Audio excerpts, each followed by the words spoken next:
जय हिंद साथियों। शुरुआत करते हैं 10 जनवरी 2025 के डेली करंट अफेयर्स एनालिसिस की।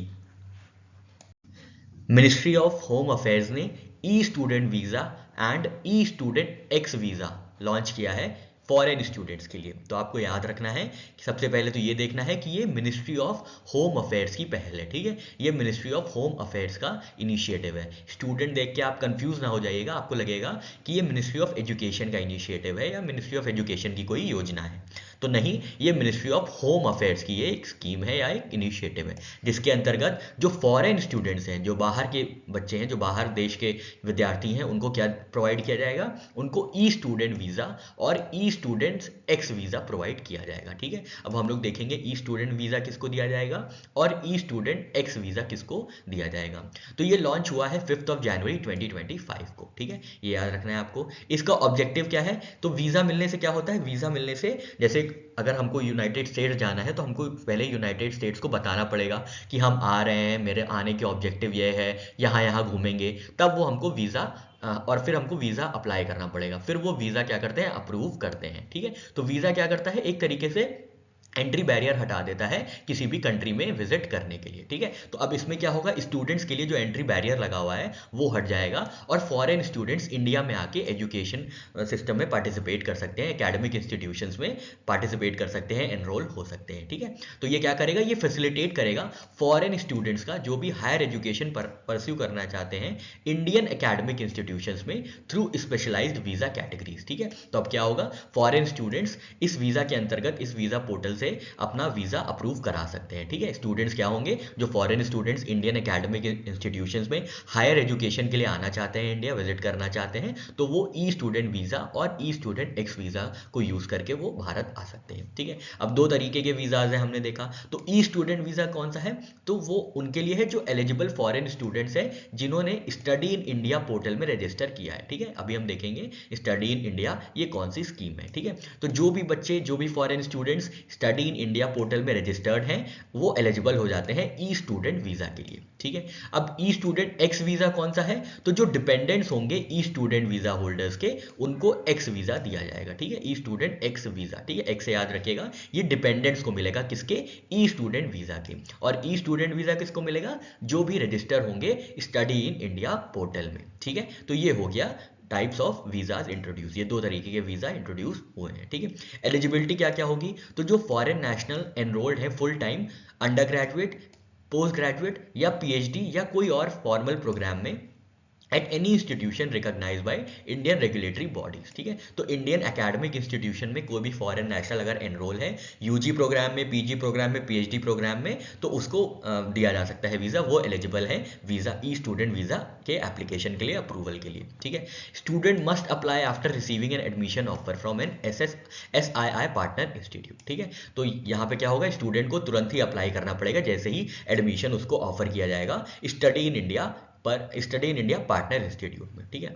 ड्यूरेशन क्या होगा? बहुत इंपॉर्टेंट है, अच्छे से क्वेश्चन फ्रेम हो सकता है। तो हो सकता है आपको लगे कि 3 साल का यूजी होता है या 4 साल का यूजी होता है, पीजी 2 साल का होता है, तो आपको लगेगा 2 साल हो सकता है, 3 साल हो सकता है। तो ये जो वैलिडिटी है ये 5 ईयर्स तक है, ठीक है। 5 साल तक इसकी वैलिडिटी है ई स्टूडेंट वीज़ा की और ई स्टूडेंट एक्स वीज़ा की, ठीक है। और एक्सटेंशन भी अवेलेबल है विद इन इंडिया, ठीक है। तो आपको याद रखना है ड्यूरेशन कितना होगा? तो 5 साल का ड्यूरेशन होगा वीज़ा का, ठीक है। Entry points, visa holders can enter India without any authorised immigration checkpoint, ठीक है। तो यहाँ पे क्या होगा? इमिग्रेशन चेक पॉइंट में क्या कर सकते हैं? आराम से वीज़ा होल्ड करने वाले होल्डर्स जो होंगे, स्टूडेंट होल्डर्स होंगे, वो क्या कर सकते हैं? वो यहाँ पे आ सकते हैं, ठीक है। अब स्टडी इन इंडिया पोर्टल की बात करें तो ये लॉन्च की गई थी, ये स्कीम लॉन्च की गई थी 2018 में, ठीक है। स्टडी इन इंडिया नाम से समझ में आ रहा है ये किस पोर्टल के बारे में बताता है? तो जो भी foreign students Indian academic institutions में एनरोल होना चाहते हैं उनके लिए ये पोर्टल था, ठीक है। स्टडी इन इंडिया में सारी बातें लिखी होती हैं कि क्या उनकी फीस रहेगी, कैसा करिकुलम रहेगा, कोर्स स्ट्रक्चर क्या होगा, उनका अकोमोडेशन कैसे होगा, तो ये सारी चीज़ें स्टडी इन इंडिया पोर्टल पे रहती है, ठीक है। जो फॉरेन स्टूडेंट्स यहाँ पे एनरोल होना चाहते हैं उनके लिए सारी जानकारियाँ रहती हैं, ठीक है। और ये स्ट्रीमलाइन करती है admission process for international students pursuing higher education in India, ठीक है। तो ये बात आपको याद रखनी है, ठीक है। तो स्टडी इन इंडिया पोर्टल पे जो भी बच्चे रजिस्टर होंगे उनको ई स्टूडेंट वीज़ा मिलेगा, ठीक है। और जो ई स्टूडेंट वीज़ा होल्डर होंगे उनके डिपेंडेंट्स को ई स्टूडेंट एक्स वीज़ा मिलेगा और इसकी वैलिडिटी होगी 5 ईयर्स तक। और इसका एक्सटेंशन भी अवेलेबल होगा। तो यहाँ पे हमने सारी बात की E student visa and E student X visa के से रिलेटेड, और आपको याद रखना है ये मिनिस्ट्री ऑफ होम अफेयर्स की पहल है।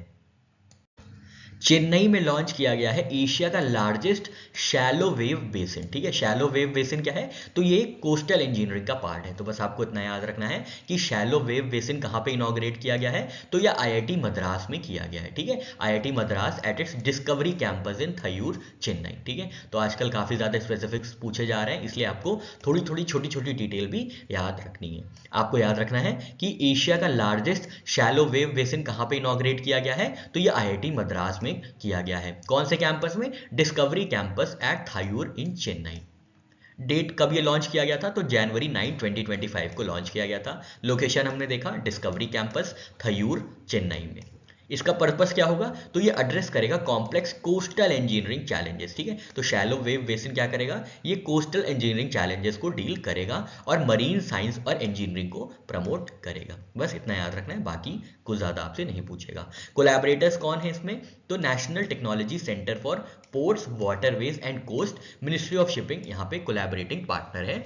लार्जेस्ट शैलो वेव बेसिन जो आईआईटी मद्रास में इनॉग्रेट किया गया है वहाँ पे। ठीक है, तो आपको याद रखना है, कोलैबोरेटर्स याद रखना है, स्पेसिफिक लोकेशन याद रखनी है, पर्पस याद रखना है कि क्या पर्पस है इनका, और डेट याद रखनी है। और स्पेसिफिक्स तो आपको याद रखने ही है कि थयूर चेन्नई में डिस्कवरी कैंपस में largest shallow wave basin inaugurate किया गया है, जो कि आईआईटी मद्रास का कैंपस है। ठीक है, इसके बाद बढ़ते हैं बेंगलुरु की तरफ। तो इंडिया में पहली driverless make in India train set deliver की गई है बेंगलुरु मेट्रो में। ठीक है, बेंगलुरु मेट्रो में पहली driverless make in India train set deliver की गई है। ठीक है, तो ये बात आपको याद रखनी है। क्या क्या इसमें इंपॉर्टेंट है, एक तो ये पहली है, क्या चीज़ पहली है, ड्राइवरलेस, बिना किसी ड्राइवर के मेक इन इंडिया। मतलब पहली बात क्या है, एक तो ड्राइवरलेस है और दूसरी बात ये है कि मेक इन इंडिया है। ठीक है, स्वदेशी निर्मित है और ड्राइवरलेस है। ठीक है, तो आपसे क्वेश्चन में हो सकता है यही पूछ लें कि अभी जो हाल में ही बेंगलुरु मेट्रो को जो ट्रेन सेट डिलीवर किए गए हैं उसकी स्पेसिफिकेशंस क्या क्या हैं, उसकी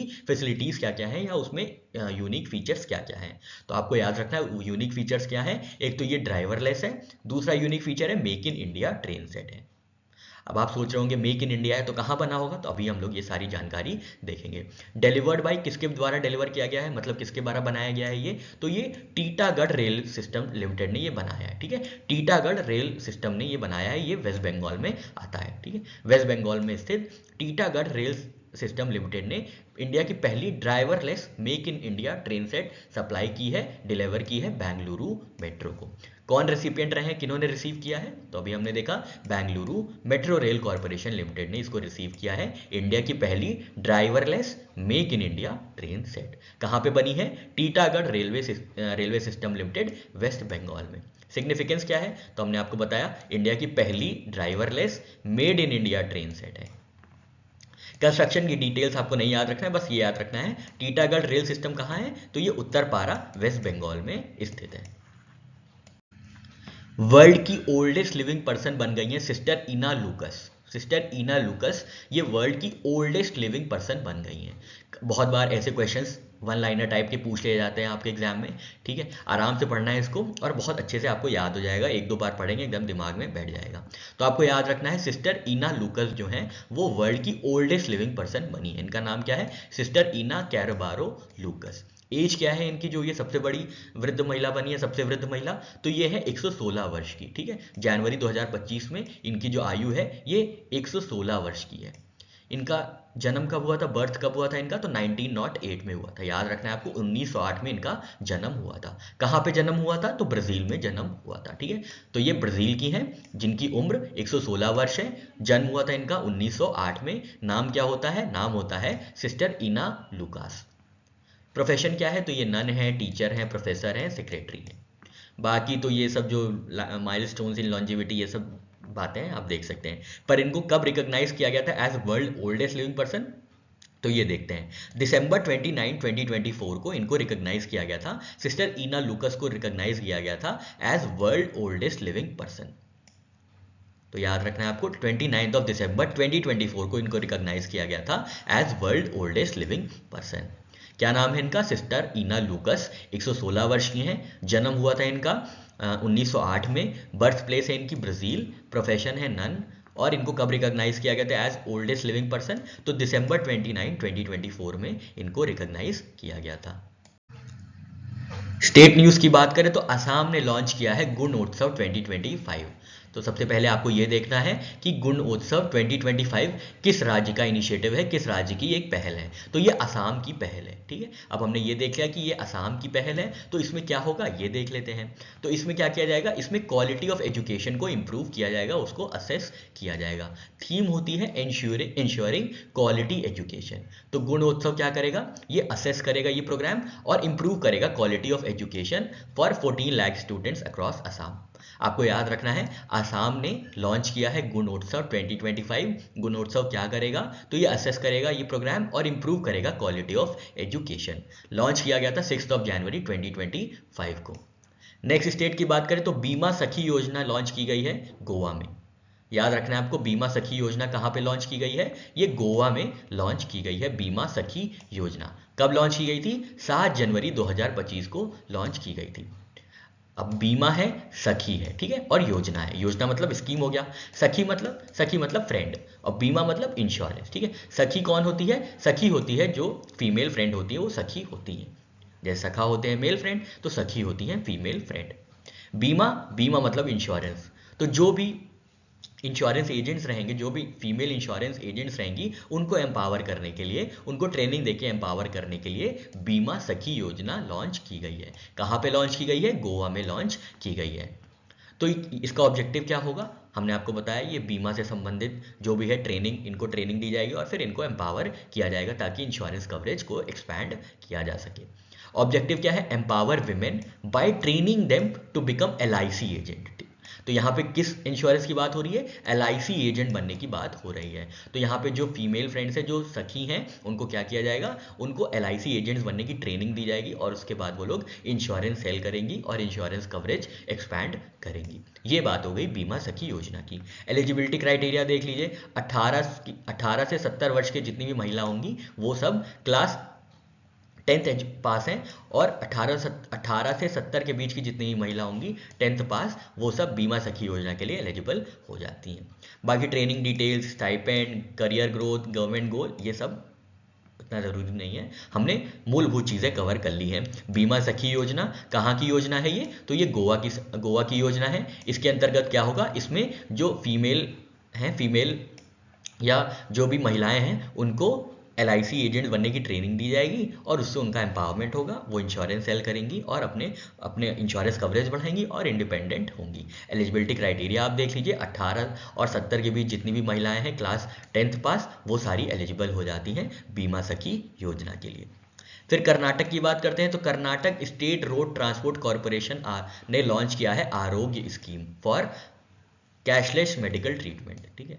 हल्का सा याद रखिएगा, ज़्यादा कुछ इसमें नहीं है। आरोग्य स्कीम क्या है, तो आरोग्य आप जानते हैं ये मेडिकल ट्रीटमेंट की स्कीम है। आरोग्य स्कीम जो होती है वो मेडिकल ट्रीटमेंट की स्कीम होती है, पर ये कैसी स्कीम है, तो ये कैशलेस ट्रीटमेंट स्कीम है। इसके अंतर्गत Karnataka state road transport corporation के जितने भी एम्प्लॉय हैं उनको कैशलेस मेडिकल ट्रीटमेंट की सुविधा उपलब्ध कराई जाएगी। तो अराउंड 1.5 लाख पीपल को, इनको अराउंड 1.5 लाख लोगों को इस सुविधा का लाभ होगा, ठीक है, including 34,000 KRSTC employees and their dependents. तो बस ये आप याद रखिएगा कर्नाटका से संबंधित। बाकी हमने असम के बारे में देख लिया, गुणोत्सव, बीमा सखी योजना के बारे में देख लिया। मिसाइल नेम अब्दाली या हथ 2 की बात करते हैं। तो ये क्यों न्यूज़ में था, क्योंकि अभी इंडिया और बांग्लादेश में काफ़ी ज़्यादा टेंशन्स इरप्ट हो रहे हैं। वहाँ पे हिंदुओं को जिनोसाइड हो रहा है इतना ज़्यादा, साथ ही साथ वहाँ पे पॉलिटिकल इंस्टेबिलिटी है। तो इन सब चीज़ों के चलते क्या हो रहा है कि बांग्लादेश ने क्या किया है, बांग्लादेश सोच रहा है कि Abdali short range ballistic missiles को एक्वायर किया जाए। तो आपको याद रखना है अब्दाली क्या है, ये शॉर्ट रेंज बैलिस्टिक मिसाइल्स है, शॉर्ट रेंज बैलिस्टिक मिसाइल्स है। अब अब्दाली कहाँ की मिसाइल है, किसने डेवलप किया है, तो ये पाकिस्तान स्पेस रिसर्च कमीशन ने इसको डेवलप किया है। अब ये पाकिस्तान स्पेस रिसर्च कमीशन ऐसे नाम क्यों रखता है, क्योंकि इंडिया को जलील करना चाहता है, इंडिया को नीचा दिखाना चाहता है, जबकि ऐसा कुछ है नहीं। मतलब अब क्या ही इनसे क्या ही कंपैरिजन हमारा पाकिस्तान से, पर फिर भी पाकिस्तान कोई मौका नहीं छोड़ता है जब वो इंडिया को नीचा दिखा सके। तो अब्दाली क्या किया था, अब्दाली ने कई बार इंडिया पे आक्रमण किया था, कई बार लूटपाट मचाई थी, इसलिए ये ऐसा नाम रखते हैं। तो अब्दाली याद रखना है, अब्दाली क्या है, ये मिसाइल का नाम है और मिसाइल का असली नाम है हत्फ 2।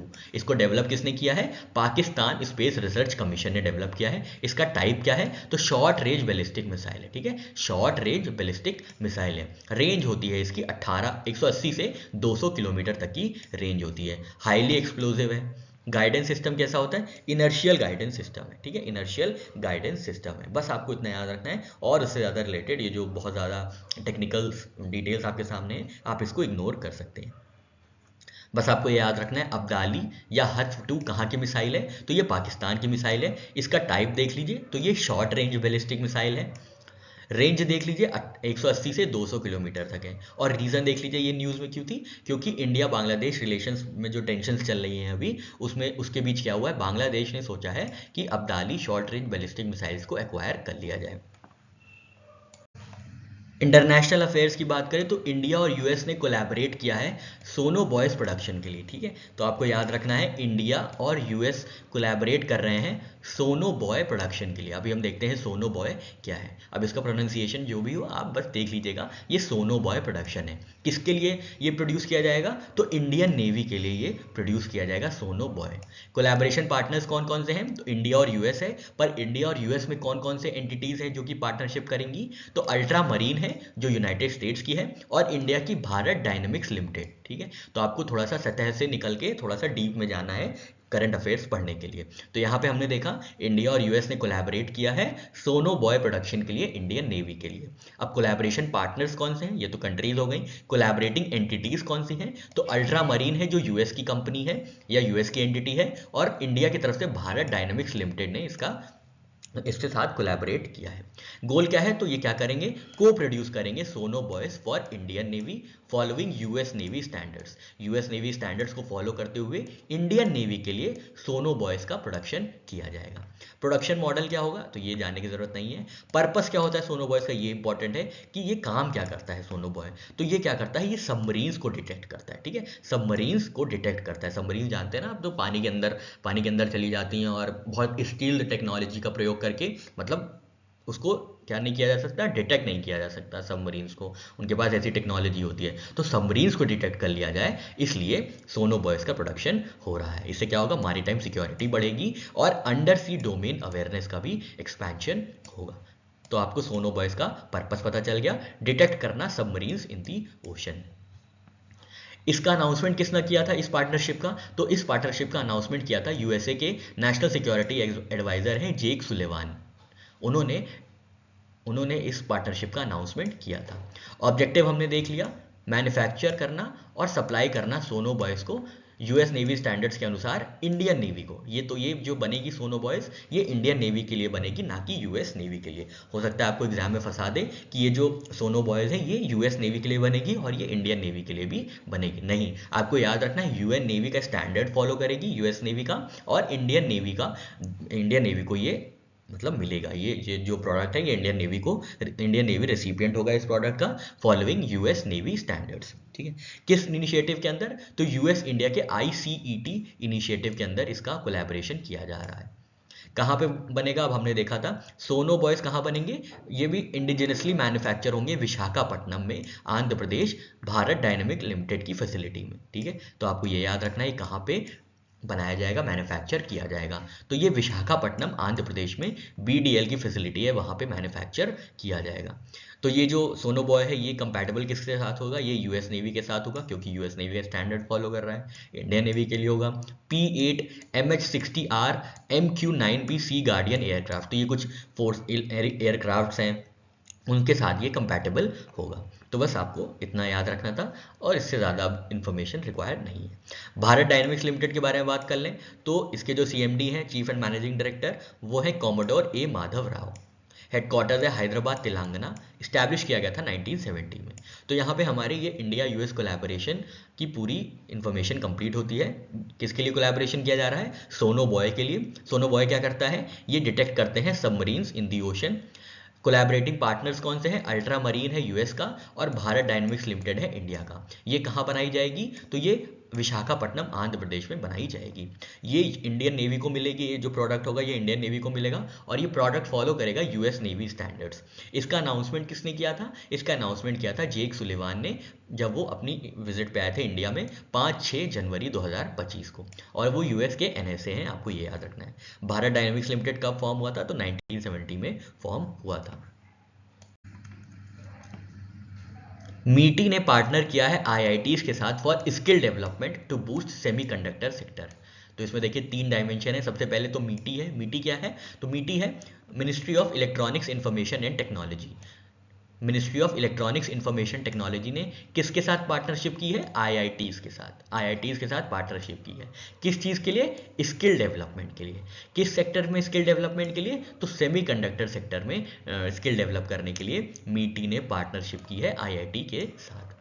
इसका अनाउंसमेंट किसने किया था? इसका अनाउंसमेंट किया गया था एस कृष्णन द्वारा, जो कि सेक्रेटरी हैं मीटी के। Ministry of electronics and information technology के सेक्रेटरी हैं एस कृष्णन। उन्होंने न्यू दिल्ली में 8 जनवरी को अनाउंस किया था कि मीटी पार्टनरशिप करेगी आईआईटी के साथ स्किल डेवलपमेंट करने में। कौन से सेक्टर में? तो सेमीकंडक्टर सेक्टर में। इसमें आईआईटीज और प्राइवेट इंस्टीट्यूशन के साथ पार्टिसिपेट किया जाएगा। माइक्रोसॉफ्ट के साथ एमओयू किया गया है इंडिया एआई मिशन को प्रमोट करने के लिए, जिसके अंतर्गत 5 लाख स्टूडेंट्स को ट्रेन किया जाएगा इन एआई बाय 2026। इसी के साथ साथ AI centre of excellence establish किया जाएगा। कौन कौन से सेक्टर कवर्ड होंगे? Transport, health care, finance, etcetera etcetera. Companies कौन कौन सी कोलैबोरेट कर रही हैं? Apollo hospital, RailTel, upGrad, Mahindra and Bajaj financer. MeitY की बात करें तो मीटी के यूनियन मिनिस्टर है अश्वनी वैष्णव जी, जो कि राज्यसभा सांसद हैं उड़ीसा से। मिनिस्टर ऑफ स्टेट की बात करें तो जितेंद्र प्रसाद हैं, इनकी कंस्टिट्यूएंसी है पीलीभीत, उत्तर प्रदेश। तो यहाँ पे हमने देख लिया मीटी किसके साथ पार्टनरशिप करेगी? आईआईटी और प्राइवेट इंस्टीट्यूशन के साथ। किस चीज़ के लिए? सेमीकंडक्टर सेक्टर में स्किल डेवलपमेंट के लिए। विमेन एंटरप्रेन्योरशिप प्लेटफॉर्म ने लॉन्च किया है एम्पावर हर बिज। तो आपको याद रखना है women entrepreneurship platform. Women entrepreneurship platform ये किसका प्लेटफॉर्म है? ये नीति आयोग का प्लेटफॉर्म है। आपको याद रखना है नीति आयोग का प्लेटफॉर्म है। इन्होंने क्या लॉन्च किया है? एम्पावर हर बिज। एम्पावर हर बिज मतलब क्या है? एम्पावर मतलब सशक्तिकरण, हर मतलब महिला सशक्तिकरण, बिज मतलब बिजनेस। ठीक है, तो महिला सशक्तिकरण करना है किसमें? महिला के बिजनेस में। कोई महिलाएं हैं, कई महिलाएं हैं अपना खुद का बिजनेस चलाती हैं, तो उनको एम्पावर करने के लिए, उनको ट्रेनिंग देने के लिए ये विमेन एंटरप्रेन्योरशिप प्लेटफॉर्म जो नीति आयोग का है लॉन्च किया गया है empower her biz with New Shop. एक कोलैबोरेटिंग पार्टनरशिप है जिसका नाम है New Shop to empower women entrepreneurs. Women entrepreneurs को एम्पावर करने के लिए विमेन एंटरप्रेन्योरशिप प्लेटफॉर्म ने एम्पावर हर बिज लॉन्च किया है। किसके साथ? न्यू शॉप के साथ। ये अनाउंस किया गया था 8 जनवरी 2025 को। न्यू शॉप क्या है? ये रिटेल चेन है, याद रखिएगा रिटेल चेन है। इससे क्या होगा? इससे विमेन एंटरप्रेन्योर्स को एम्पावरमेंट मिलेगी, ग्रोथ फॉस्टर होगी रिटेल सेक्टर में। ठीक है, women entrepreneurship platform award to reward initiative launched in 2023। तो ये एक इनिशिएटिव था विमेन एंटरप्रेन्योरशिप प्लेटफॉर्म का, अवार्ड टू रिवॉर्ड इनिशिएटिव 2023 में लॉन्च किया गया था। इसी के अंतर्गत ये एम्पावर हर बिज इनिशिएटिव लिया गया है, तो ये भी आप याद रखिएगा। अब एम्पावर हर बिज सपनों की उड़ान के बारे में देख लेते हैं। ये विमेन को एसेंशियल स्किल्स और सपोर्ट प्रोवाइड करेगा रिटेल एंटरप्रेन्योरशिप में। क्या इनकी एलिजिबिलिटी है? तो 18 से 35 ईयर्स के बीच जितनी भी महिलाएं हैं वो बिजनेस में अगर एसेंशियल स्किल्स और सपोर्ट चाहती हैं तो वो इसके थ्रू ले सकती हैं, women entrepreneurship platform empower her बिज के थ्रू। तो कहाँ कहाँ पे लॉन्च किया गया है? ये पैन इंडिया इनिशिएटिव नहीं है, याद रखिएगा। ये दिल्ली एनसीआर में, पंजाब में, राजस्थान में, उत्तर प्रदेश में, हरियाणा में, मध्य प्रदेश में और गुजरात में लॉन्च किया गया है। 50 women will be selected। 50 women को सेलेक्ट किया जाएगा with an online application process with top 20 participant receiving full waiver on New Shop franchise fee to help them establish ventures. ठीक है, तो न्यू शॉप की पूरी फ्रेंचाइजी इनको मिल जाएगी। 20 पार्टिसिपेंट्स को, 50 पार्टिसिपेंट्स को सिलेक्ट किया जाएगा, उसमें से 20 पार्टिसिपेंट्स जो हैं उनको फुल फ्रेंचाइज दी जाएगी न्यू शॉप की, जो कि रिटेल चेन की फ्रेंचाइजी होगी। तो ये बात भी याद रखिएगा, हो सकता है आपसे क्वेश्चन में डायरेक्टली फिगर बेस्ड क्वेश्चन पूछ लिया जाए। फिर उसके बाद मेंटरशिप ऑफर की जाएगी, रिटेल मैनेजमेंट में ट्रेनिंग दी जाएगी, फाइनेंशियल लिटरेसी प्रोवाइड की जाएगी, डिजिटल टूल्स प्रोवाइड किए जाएंगे, कैसे डिजिटल टूल्स को ऑपरेट करते हैं, उनको बिजनेस डेवलपमेंट के लिए कैसे यूज़ किया जा सकता है, ये सारी जानकारियाँ सशक्तिकरण में आप विमेन एंटरप्रेन्योरशिप प्लेटफॉर्म के अंतर्गत प्रोवाइड की जाएंगी। इनका एम है न्यू शॉप का कि ये 10,000 एंटरप्रेन्योर्स को असिस्ट कर सके by 2030 through this programme. Background की बात करें तो विमेन एंटरप्रेन्योरशिप प्लेटफॉर्म लॉन्च किया गया था नीति आयोग द्वारा 2018 में। याद रखिएगा, नीति आयोग द्वारा 2018 में वुमेन एंटरप्रेन्योरशिप प्लेटफॉर्म लॉन्च किया गया था और ये पीपीपी हुआ था, पब्लिक प्राइवेट पार्टनरशिप हुआ था 2022 में। ठीक है, तो ये 2018 में लॉन्च किया गया था नीति आयोग द्वारा। उसके बाद पीपीपी बन गया था, पब्लिक प्राइवेट पार्टनरशिप बना था 2022 में, जिसमें फिर 30 से 50 पार्टनर्स तक इसमें कोलैबोरेट करते हैं। इसके बाद award to reward initiative launch किया गया था 2023 में, जिसमें फ्लेक्सिबल फ्रेमवर्क प्रोवाइड किया जाता है for stakeholders to design impactful programmes for women entrepreneurs. इसके अंतर्गत क्या होता है, विमेन एंटरप्रेन्योर्स के लिए फ्लेक्सिबल और इम्पैक्टफुल प्रोग्राम्स डिजाइन करने के लिए अवार्ड दिया जाता है। तो ये बात हो गई विमेन एंटरप्रेन्योरशिप प्लेटफॉर्म के एम्पावर हर बिज की। Indian council of agricultural research ने लॉन्च किया है किसान समृद्धि पोर्टल। याद रखना है आपको, किसान समृद्धि पोर्टल किसने लॉन्च किया है, तो ICAR Indian council of agriculture ने लॉन्च किया है किसान समृद्धि पोर्टल। ठीक है, किसान समृद्धि, किसान क्या है, फार्मर्स, एग्रीकल्चरलिस्ट। ठीक है, एग्रीकल्चर, समृद्धि मतलब प्रॉस्परस। ठीक है, तो एग्रीकल्चर को प्रॉस्पर करने के लिए, प्रॉस्परस बनाने के लिए, एफिशिएंट बनाने के लिए किसान समृद्धि पोर्टल लॉन्च किया गया है। इसमें क्या होगा, एग्रीकल्चरल मार्केटिंग को प्रमोशन किया जाएगा। ठीक है, एग्रीकल्चरल मार्केटिंग का प्रमोशन किया जाएगा। एग्रीकल्चरल मार्केटिंग के लिए किसान समृद्धि पोर्टल लॉन्च किया गया है ICAR द्वारा। कब ये लॉन्च किया गया था, तो ये 9 जनवरी 2025 को लॉन्च किया गया है।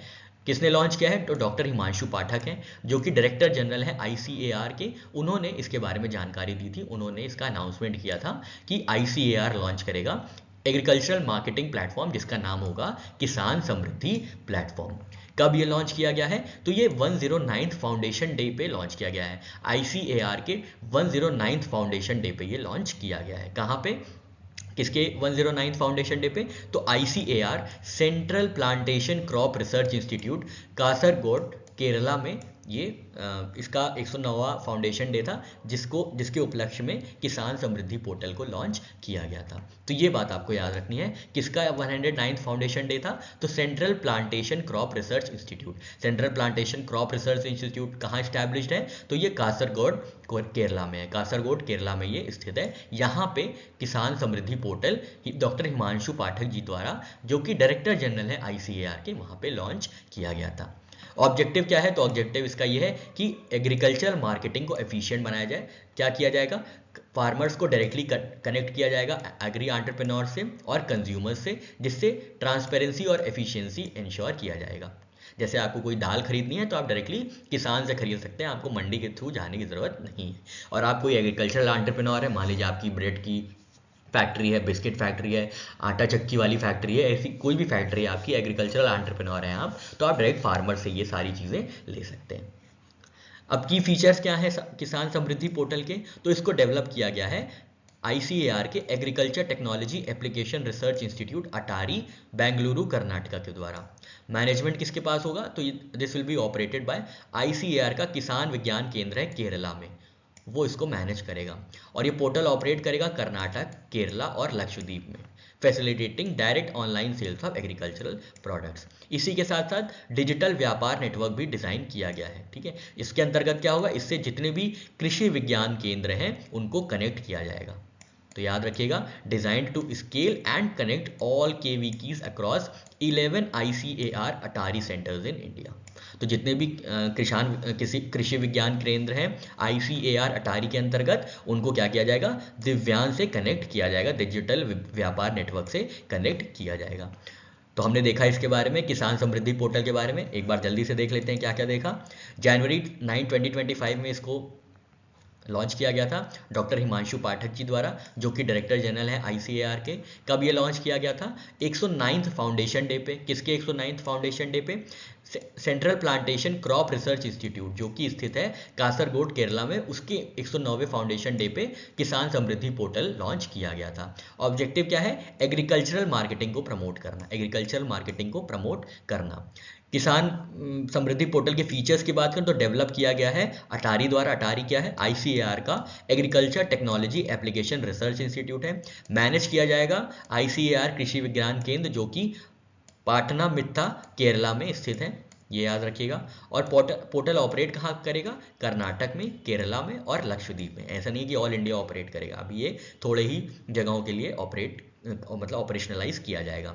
इसी के साथ साथ डिजिटल व्यापार नेटवर्क दिव्यांग को भी लॉन्च किया गया है, डिजाइन किया गया है, जिससे ICAR अटारी के 11 केवीकेज कृषि विज्ञान केंद्र है उनको कनेक्ट किया जाएगा।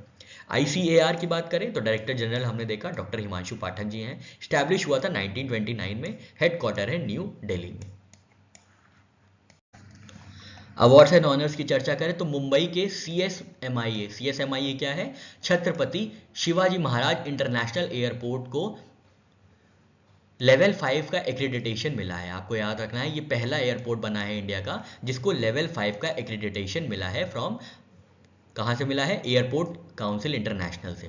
ठीक है, आपको याद रखना है पहला एयरपोर्ट बना है कौन सा? मुंबई का छत्रपति शिवाजी महाराज इंटरनेशनल एयरपोर्ट।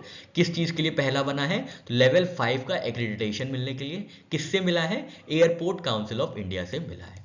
तो इतनी चीज़ें हैं, आपको याद रखना है। देखते हैं क्या क्या चीज़ें हैं। जनवरी 2025 में क्या हुआ है? जनवरी 2025 में 7 और 8 जनवरी की बात है ये।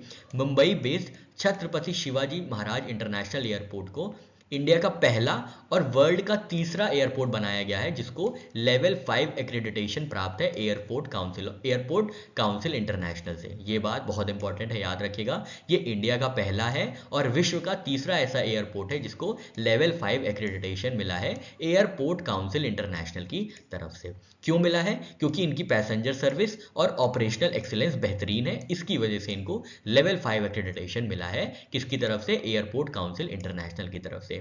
किसको मिला है? मुंबई में स्थित छत्रपति शिवाजी महाराज इंटरनेशनल एयरपोर्ट को। इसको कौन ऑपरेट करता है? इसको ऑपरेट करता है अदानी एयरपोर्ट होल्डिंग लिमिटेड। ये भी याद रखिएगा, छत्रपति शिवाजी महाराज इंटरनेशनल एयरपोर्ट को Adani airport holding limited operate करते हैं।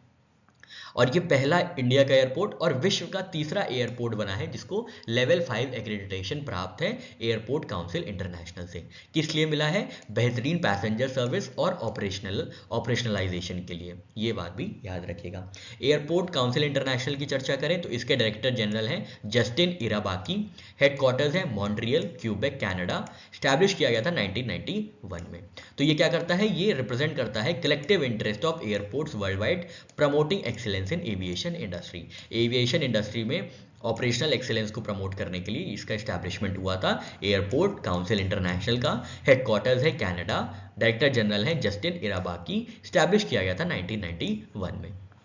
जल्दी से एक बार रिकैप करते हैं क्या क्या पढ़ा है। मुंबई स्थित छत्रपति शिवाजी महाराज इंटरनेशनल एयरपोर्ट को, जो कि ऑपरेट किया जाता है अदानी एयरपोर्ट द्वारा, उसको रिकॉग्नाइज किया गया है as India's first and world's third level 5 accreditation airport by airport council international. चर्चा कर लेते हैं हेनले पासपोर्ट इंडेक्स 2025 की। सबसे पहले यहाँ पे आपको ये देखना है कि हेनले पासपोर्ट इंडेक्स का काम क्या है। तो ये पासपोर्ट को मेजर करता है। पासपोर्ट क्या होता है? तो अपने देश में अगर घूमना है, आपको एक सिटी से दूसरे सिटी जाना है, एक स्टेट से दूसरे स्टेट जाना है, तब आप टिकट लेते हैं, ट्रेन का टिकट लेते हैं। पर अगर आपको एक देश से दूसरे देश जाना है, तब भी आप टिकट लेते हैं, तो उस टिकट को कहते हैं पासपोर्ट। उस टिकट को क्या कहते हैं? पासपोर्ट। पर अब दूसरे देश जा रहे हैं तो वहां पे एक चीज और चाहिए होती है, वो चाहिए होता है वीजा। ये मान लीजिए एक कंट्री का स्पेसिफिक आइडेंटिटी होती है, ठीक है, कंट्री की स्पेसिफिक आइडेंटिटी जो आपको प्रोवाइड की जाती है कि आप कंट्री में एंटर कर सकते हैं। तो बिना वीजा के आप कंट्री में एंटर नहीं कर सकते हैं, चाहे आपके पास पासपोर्ट हो या ना हो। पासपोर्ट क्या है? पासपोर्ट टिकट है। और वीजा क्या है? आइडेंटिटी है। तो बिना वीजा के आप ट्रैवल नहीं कर सकते हैं, चाहे आपके पास पासपोर्ट हो या ना हो। अब ये मेजर करता है हेनले पासपोर्ट इंडेक्स कि पासपोर्ट होने के बाद आप कितनी कंट्रीज में बिना वीज़ा के ट्रैवल कर सकते हैं, बिना वीज़ा के ट्रैवल कर सकते हैं आप, बिना वीज़ा अप्रूवल कराए कितनी कंट्रीज में सिर्फ पासपोर्ट के दम पे ट्रैवल कर सकते हैं, ये हेनले पासपोर्ट इंडेक्स मेजर करता है, ये हेनले पासपोर्ट इंडेक्स मेजर करता है। किसने रिलीज किया है? हेनले एंड पार्टनर्स से। रिलीज डेट क्या है? 8 जनवरी 2025 की है। अब रिपोर्ट इंडेक्स है तो इसमें रैंकिंग होगी, तो रैंक 1 पे है सिंगापुर। सिंगापुर जो है रैंक 1 पे है, जहां पे जिनके सिटीजन्स को वीज़ा फ्री एक्सेस मिलता है 195 डेस्टिनेशंस में। मतलब 227 कंट्रीज हैं, 227 डेस्टिनेशंस हैं, उसमें 195 डेस्टिनेशंस ऐसे हैं जो सिंगापुर के सिटीजन्स को वीज़ा फ्री एक्सेस प्रोवाइड करते हैं। मतलब सिर्फ सिंगापुर के पास टिकट होना चाहिए, पासपोर्ट होना चाहिए, वीज़ा के बिना भी वो एंटर कर सकते हैं उस कंट्री में। तो ये रैंक 1 हो गई सिंगापुर की, सिंगापुर की रैंक 1 हो गई। इधर आइए राइट हैंड साइड में देखिए तो जापान है नंबर 2 पे, जिसमें 193 डेस्टिनेशंस का एक्सेस किया जा सकता है। बिना वीज़ा के 193 डेस्टिनेशंस में जापानीज सिटीजन्स पासपोर्ट के माध्यम से ट्रैवल कर सकते हैं। थर्ड प्लेस पे है France, Germany, Italy, Spain, Finland, south Korea, जहाँ पे 190 डेस्टिनेशंस ईच ट्रैवल किया जा सकता है। तो ये बात हो गई टॉप 3 कंट्रीज़ की। बॉटम 3 कंट्रीज़ मतलब क्या होगा? मतलब जहाँ पे वीज़ा चाहिए होगा। तो अफगानिस्तान जो है बॉटम सबसे नीचे है, जहाँ पे सिर्फ 26 डेस्टिनेशंस अलाउ करती हैं अफगानिस्तान के नेशनल्स को, अफगानिस्तान के सिटीजन्स को वीज़ा फ्री ट्रैवल करने के लिए। कौन सी रैंक है? 106 रैंक है। सेकेंड लास्ट पे है सीरिया, थर्ड लास्ट पे है इराक। कुछ और बातें देख लेते हैं। बिगेस्ट फॉलोअर्स कौन से हैं 2015 से 2025 के बीच में? तो वेनेजुला की काफ़ी ज़्यादा रैंक गिरी है, जो कि 30th से 45th पे आ चुकी हैं। यूएस की रैंक बहुत ज़्यादा गिरी है, ये बहुत ज़्यादा इंपॉर्टेंट है। यूएस के सिटीजन्स को अब क्या होगा? कम कंट्रीज में वीज़ा फ्री एक्सेस मिलेगा। अब इनकी रैंक हो गई है 2nd से 9th। उसी तरीके से वनवातू हैं जो कि 48 से 54th पोजीशन पे आ गए हैं। बिगेस्ट क्लाइंबर्स कौन है? बिगेस्ट अचीवमेंट्स या बिगेस्ट इंप्रूवमेंट्स किसमें देखा गया कि इन कंट्रीज में 2015 से 2025 के बीच में? तो यूएई में सबसे ज़्यादा जंप किए हैं इन्होंने bye 32 places to 10th spot. इन्होंने 10वां स्पॉट हासिल किया है, gaining access to 72 additional destinations. तो ये बात आपको यूएई के संदर्भ में याद रखनी है। और चाइना है सेकेंड नंबर पे, हाईएस्ट इंप्रूवर, जिसने जंप किया है फ्रॉम 94th टू 60th इन 2025। तो चाइना की पहले रैंक होती थी 94th 2015 में, अब उसकी रैंक हो गई है 60th मतलब 60th, ठीक है, 60वीं 2025 में। यूएई की रैंक हो गई है 10th। तो सबसे ज़्यादा इंप्रूव जो किया है वो यूएई ने इंप्रूव किया है। वीकेस्ट पासपोर्ट हमने देखा अफगानिस्तान का है। हेनले एंड पार्टनर्स की बात करें तो इसके सीईओ हैं डॉक्टर जर्ग स्टेफन, हेडक्वार्टर्स है लंदन, यूनाइटेड किंगडम में, स्टैब्लिश किया गया था 1997 में। तो यहाँ पे हमने हेनले पासपोर्ट इंडेक्स के बारे में देखा, टॉप 3 कंट्रीज देखी, बॉटम 3 देखी, बिगेस्ट फॉलोअर्स देखे, बिगेस्ट क्लाइंबर्स देखे, वीकेस्ट देखा और हेनले पार्टनर्स के बारे में जानकारी इकट्ठा की। अब आप इंडिया पर्सपेक्टिव के बात करते हैं तो इंडिया की रैंक है 85th, इंडिया की 50वीं रैंक है, ठीक है। इसका क्या मतलब है? मतलब इंडिया के जो सिटीजन्स हैं वो सिर्फ 57 डेस्टिनेशंस को एक्सेस कर सकते हैं, वो सिर्फ 57 डेस्टिनेशंस को एक्सेस कर सकते हैं, सिर्फ 57 डेस्टिनेशंस को एक्सेस कर सकते हैं। और ये जो रैंक है 85th, ये शेयर की गई है नाइजर से और इक्वेटोरियल गिनी से। इससे पहले इंडिया की अच्छी रैंक थी, 80th रैंक थी, पर अब डिक्लाइन होके 85th हो गई है। 2024 में 80th रैंक होने पे 62 डेस्टिनेशंस में वीज़ा फ्री एक्सेस मिलता था इंडियन सिटीजन्स को। इंडियन रैंकिंग ट्रेंड्स की बात करें तो बेस्ट रैंकिंग इनको मिली थी 71st रैंकिंग 2006 में, और लोवेस्ट रैंकिंग मिली थी 90th 2021 में। नेबर की बात करें तो चाइना की जो रैंक है वो 60th है, भूटान की 90th है, श्रीलंका 96th, बांग्लादेश 100th, नेपाल 101, पाकिस्तान 103 और अफगानिस्तान लास्ट में है, वीकेस्ट पासपोर्ट है 106। तो ये सारी बात हो गई हेनले पासपोर्ट इंडेक्स 2025 की।